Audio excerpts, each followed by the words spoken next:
আসসালামু আলাইকুম। বাড়ি থেকে যে মরিচগুলো নিয়ে আসা হয়েছিল তো সেটা দিয়ে আচার করে ফেলি, না হলে তো মরিচগুলো নষ্ট হয়ে যাবে। আচার করে রাখলে তো বেশ কিছুদিন খাওয়া যাবে।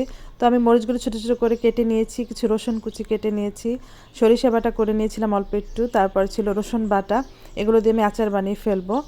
তো এখানে আমি বেশ সরিষার তেল দিয়ে দিলাম। এটা হালকা গরম হয়ে এলে আমি রসুন বাটাটা দিয়ে প্রায় 2 মিনিটের মতো ভাজবো এটাকে। তারপর ফেনা ফেনা উঠে আসে, সরিষার তেল দিলে তো একটু ফেনা ফেনা উঠে আসে। তো এটার মধ্যে আমি সরিষা বাটা দিয়ে আবার 2-3 মিনিটের মতো একটু নাড়বো। তারপরে যেন তলাটা লেগে না যায় সেরকম ভেজে নেব।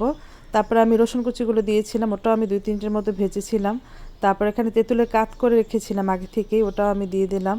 তো লবণ দিয়ে দিলাম। এটা দিয়ে আমি একটু ভাজা ভাজা হওয়ার পরে, মানে কষানোর পরে মরিচগুলো দিয়ে দেব। মরিচগুলো 3-4 মিনিটের মতো ভাজার পরে তারপর আমি একটু হালকা চিনি দিয়েছি একটু টেস্ট বাড়ানোর জন্য। তো এখানে ভিনেগার একটু দিয়ে দিলাম যেন আচারটা অনেক দিন ভালো থাকে। তারপর আচারটা আমি প্রায় 20-25 মিনিটের মতো এটাকে দাঁড়িয়ে থেকে ভেজে নিয়েছি অনবরত। তো আচারটা আমার রেডি। খুব মজা হয়েছিল আচারটা, যদি কারো ভালো লাগে বানিয়ে খেয়ে দেখতে পারেন। খুবই মজা ছিল আচারটা। ভিডিওটি ভালো লাগলে শেয়ার করবেন, লাইক দিবেন। আল্লাহ হাফেজ, ভালো থাকবেন সবাই।